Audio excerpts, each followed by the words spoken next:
Welcome to 20 Minute Setswana bonus lesson number 2. Lina lameketian. Dumela, Lina lame ki Johan. And we are here to teach you Setswana. So, Johan, ausiame? Ki siame. Let's do it. Maybe you're a teacher, maybe you're in school. 20 minutes Setswana is the best thing for you. So take it slow and step by step. Before you know you're ready to go. Say later. Yeah, Maggie. So, in today's bonus lesson number 2, we're going to work through this poster that you have received with the full package.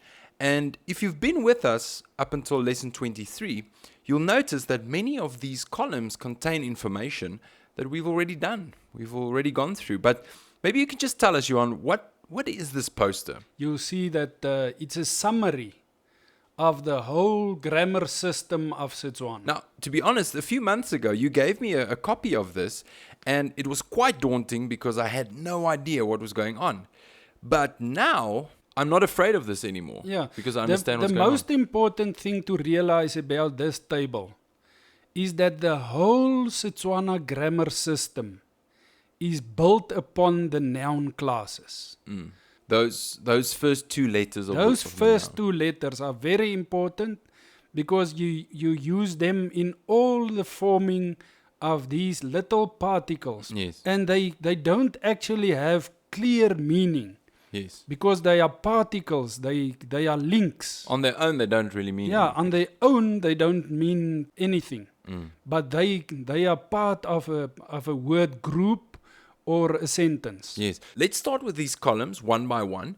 And remember that in level B, we'll delve a little deeper into class 8 and class 9. So for now, we're just going to talk about class 1 to 7. All right. So, for instance, what is this first column that we have? The subject concord. Okay. Subject morpheme or subject concord? So when you form a subject concord, the rule states you look at the first two letters, the class prefix, those first two letters. Yes. That's how you form the The subject concord. subject concord. All right. Banna, ba, the first two letters are ba, so it stays ba. If there's a M and a N, they fall away.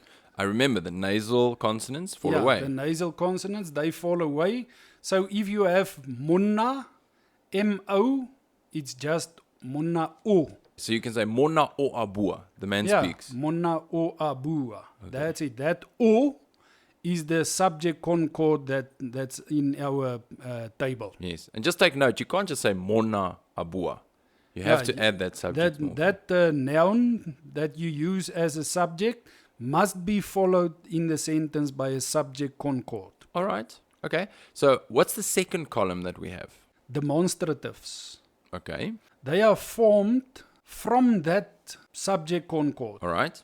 You take the subject concord, you add a circumflex Okay. to the vowel. With the exception of the moba class, the first class, the o becomes yo. So class 1 has the exception. Once again, an exception. If I understand you correctly, to form distance 1, as in this man or this plow, you take the subject morpheme or the subject concord. All right.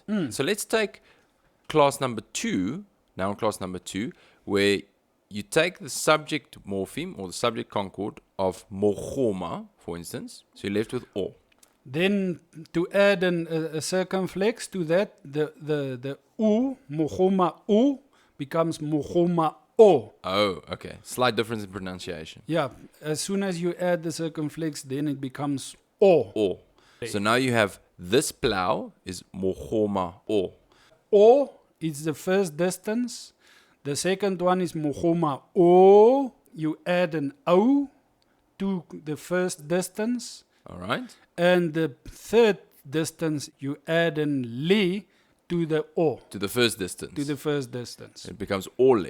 Ole. So now you have this plow is mochoma o. O, yes, That plow is mochoma o.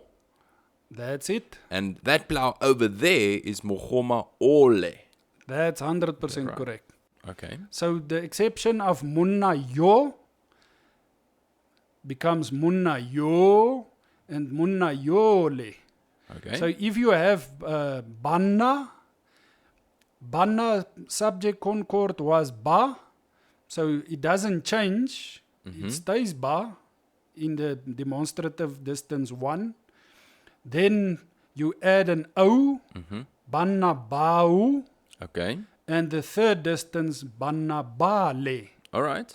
Now, maybe you can just explain to us the plural forms of classes 4, 5, and 6 also have an exception. All the D plurals, bit of sound changes that take place there. Okay. The class prefix is D.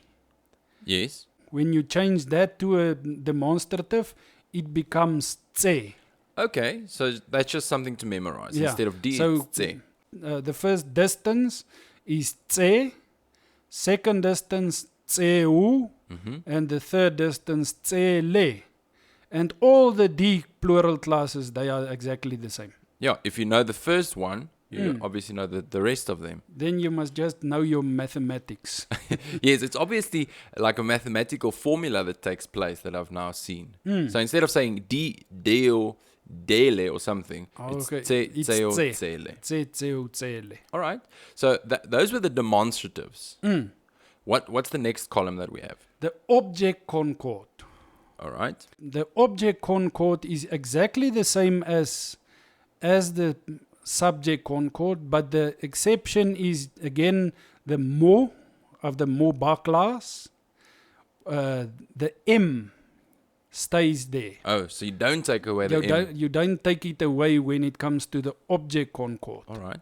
Let's build a sentence. Mona o koala, the man writes. The man is obviously the subject. That's it. Mona o koala buka. Buka would be the object. Yeah, buka is the object. Of the sentence. Now you can replace buka with this object morpheme. You take the object morpheme and you put it in front of the verb. Okay. So what happens now is mona o a e koala.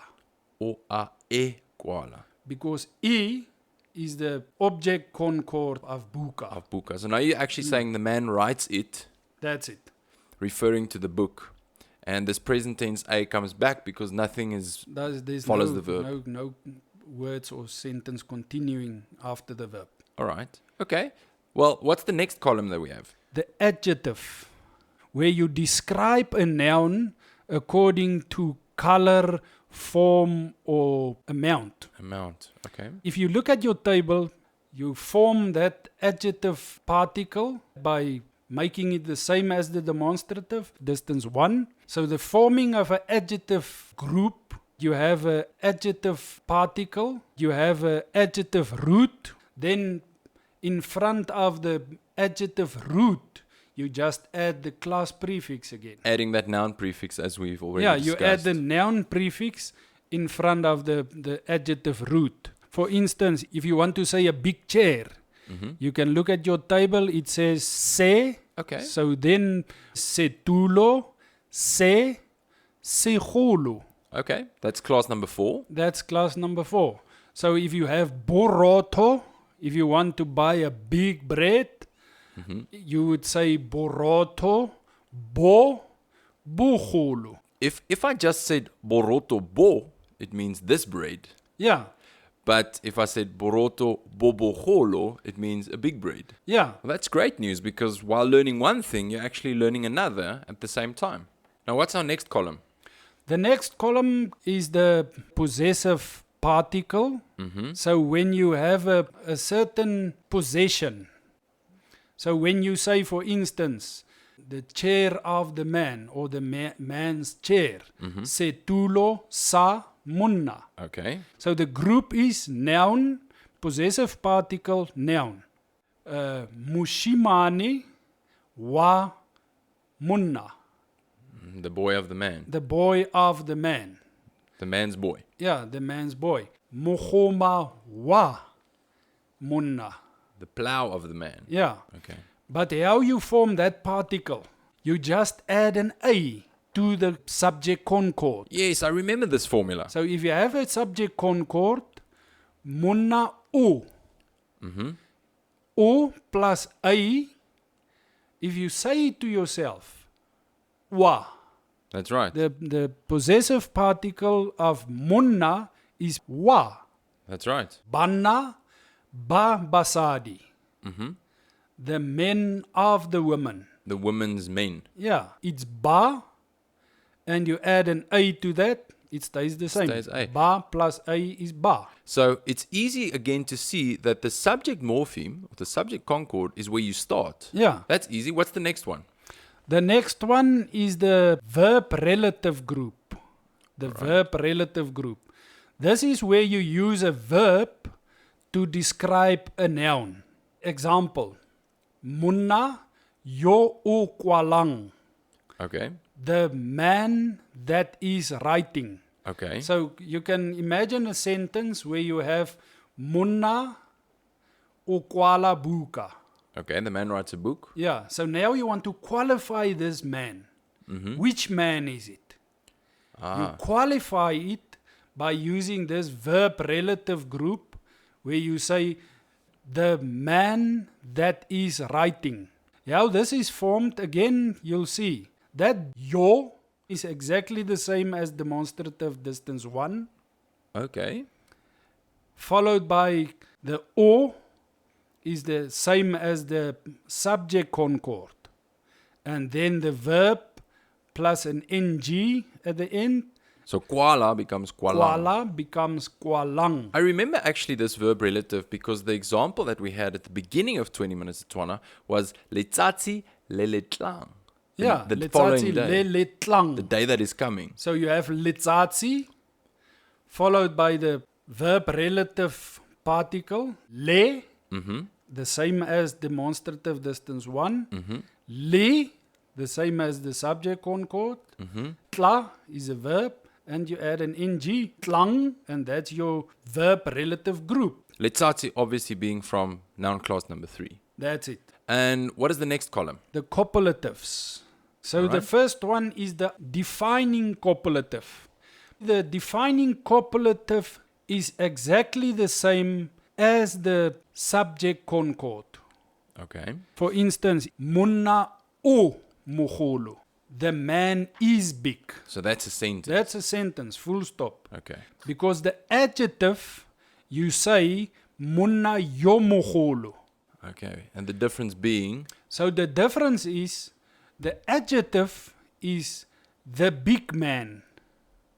But the defining copulative is the man is big. Now, I can see how this can be confusing because, for instance, Bana Babaholo, the big men, and Bana Babaholo, the men are big. Yeah, you just pronounce it a bit different. Okay.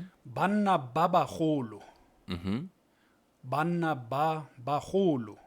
I suppose one gets used to this when you spend some time with the language. For instance, the adjective, I would say, setulo se segolo. Mm-hmm. But the defining copulative, I would say, setulo se segolo. Slight difference in pronunciation. It's just that circumflex change. Okay. Setulo se segolo, the big chair. Setulo se segolo, the chair is big. Okay. And the next column? Okay, the next one is the identifying copulative, the easiest one. All the classes right through, you just use ki. For instance, if you say Munna ki muruti, the man is a reverend. Oh, I remember this one. This is quite easy. Yeah, Yes. that's an easy one. And you can also just say kimuruti. Kimuruti, you can take away the noun The because noun. you know what you are talking about. And this ki is also used in plural form to say they are. If you say they are cows, it's ke di khomo. Yeah. That's it. And maybe just again to talk about the exceptions when it comes to the first person and second person and using the pronouns I, you, he, she, we. There are exceptions I see. When it comes to the first person and the second person, you would say Rona re, We are. we are. Okay. Wena u, You are. wena umuruti. And Lona lo baruti. That's But the you plural. hear, I'll change the plural. Yes, the because singular plural. referring to you plural, you are reverends That's it. or pastors. Now, what is this last column? The last column is the associative cooperative. In this instance, the cooperative verb is na, Okay. that means have, and the li is a associative particle. So you would say munna unali nchwa. So the man has a dog. The man has a dog. And once again, just the subject morpheme added to the nale, which means to have. To have. Subject concord, Once again. u, the verb, the li, and again a noun. So you can easily say di khomu di nale mashwi. Can you translate that for me, Tian? Yes, the cows have milk. That's correct. Well, it's exciting and also a little bit sad because this would be our last lesson for level A. But in level B, we'll take this column and these tables and other tables that we're forming, and we'll help you understand this language much better.